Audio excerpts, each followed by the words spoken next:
Black officers awarded $1.6 million because of racial discrimination. Put it up full mass. Isn't it ironic that Black people in policing are experiencing the same racism that Black people who are not police experience? Jari McPherson and Jerald Sams, two Black Texas state troopers, were awarded $1.6 million by a federal jury that found they were in fact harassed. They were in fact passed over for promotions. And they were in fact retaliated against, all because they happened to be Black. They alleged that their supervisors in the Texas Department of Public Safety subjected them to unlawful and discriminatory employment practices over multiple years in their lawsuit, which was originally filed in 2020 in a U.S. District Court in Austin. The court documents were obtained by Atlanta Black Star. Atlanta Black Star did a great job reporting on this. I'll put them up. You have a Sams, a 26-year-old veteran, okay, 26-year, excuse me, not year-old, a 26-year veteran, served in the Mounted Patrol Unit of DPS. He's been in that unit since 2014. You're talking about a career seasoned law enforcement professional. So 2014, and developed the written manual for the unit's operational procedures. He literally wrote the book on operations for the department. Literally. He always received, quote, meets expectations or better ratings on his annual job performance evaluations. That's a lot of evaluations in 26 years. He claimed that in October of 2017, he was falsely accused of making questionable leadership decisions by allegedly overworking the white officers within the unit, and was then demoted by a white patrol chief without ever being provided any evidence to support the demotion. Isn't that something? Ironically, the Black person with authority gets accused of making white people do too much work, who happen to be cops. Now keep in mind, if you are an officer, you get paid per hour. So I'm sure whatever the workload may have been, everybody's getting compensated. And that was part of the discrimination claim, that he did not overwork a particular group. If he did, he will be the one that would have been sued by the white cops, because obviously that's a thing too now. So put it up. So a year later, 1 year after that, a white lieutenant accused him of attempting to turn the Mounted Patrol Unit into a Buffalo Soldiers unit. Now, if you know anything about Buffalo Soldiers, they are Black. So basically he's saying you're blacking the place up. Okay? So an allegation that he denied and found racially offensive. Then in November 2017, a DPS commander named Joe Ortiz allegedly told Sams, quote, "Can't you see what the perception is with all these African Americans that are on the mounted unit?" Question. While Sams was trimming a horse's hoof. Captain Jeremiah Richards took a photo of him and texted it to his friend, then laughed as he read his friend's response aloud, quote, "I have never seen a Black man doing that before." I'll put it back up again. Put it back up full man. The man is a 26-year damn veteran of the police. Been there since 2014.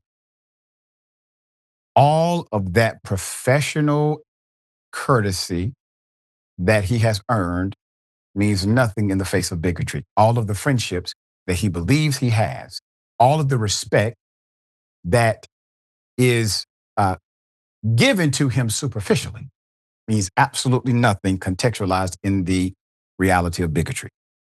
Now, in September 2018, Sams, then a corporal, applied for a promotion to an open sergeant position. And the department selected a less experienced white male with less seniority and also less qualification, the lawsuit said.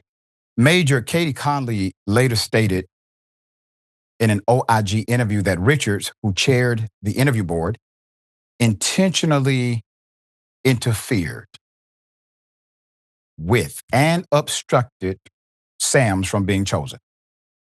In July 2019, Sams applied for another open sergeant position, which was filed by a person with no experience with horses or the mounted unit.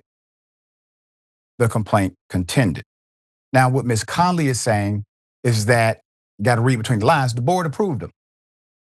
The board approved him to be sergeant, but the chair of the board interfered with the process. Sams also complained in the suit of a hostile work environment evidenced by racially offensive and derogatory comments and conduct by his white colleagues.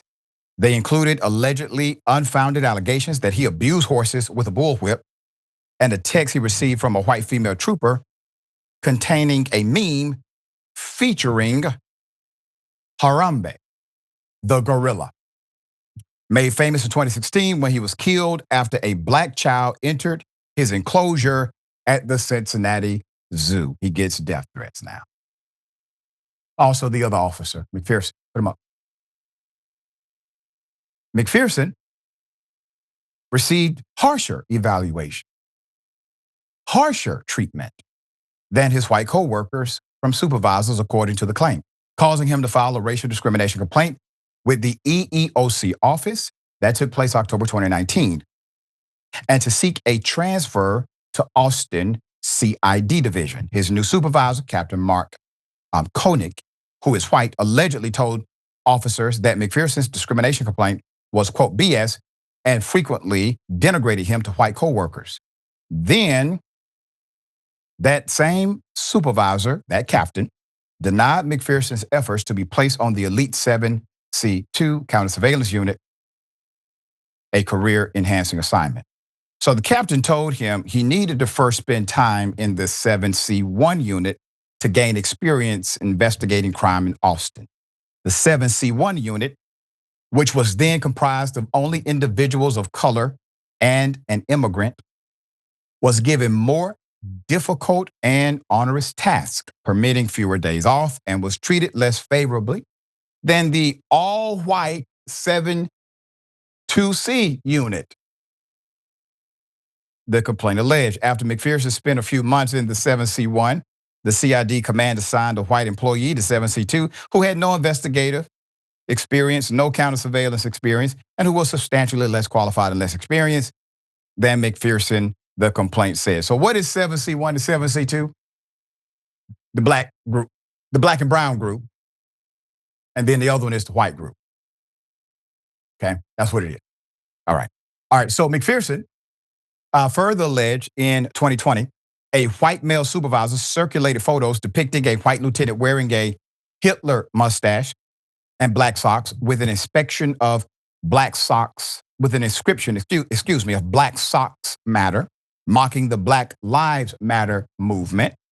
This occurred at a time when officers in his unit were directly involved in public protests over the murder of Mr. George Floyd. McPherson was not transferred to the all-white 7C2 unit until shortly after he submitted a written complaint of race discrimination on June 20th, 2020, the lawsuit said.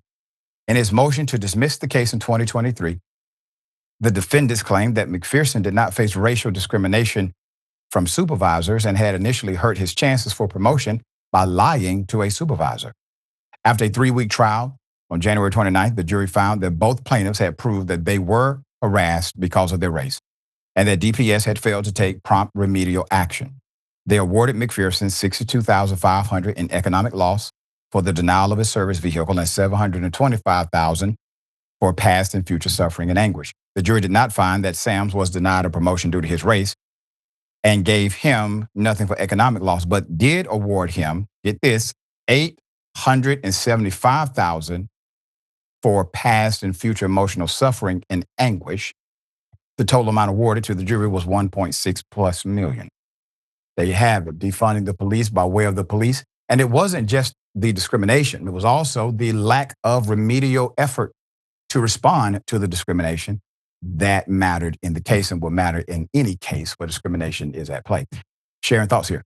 Yeah, it's always like I call it the cover up. Yeah. You just do the right thing. It's so easy. You know what the right thing is, even if you have some of the same thoughts since birth, perhaps the way you were raised. You know it's wrong.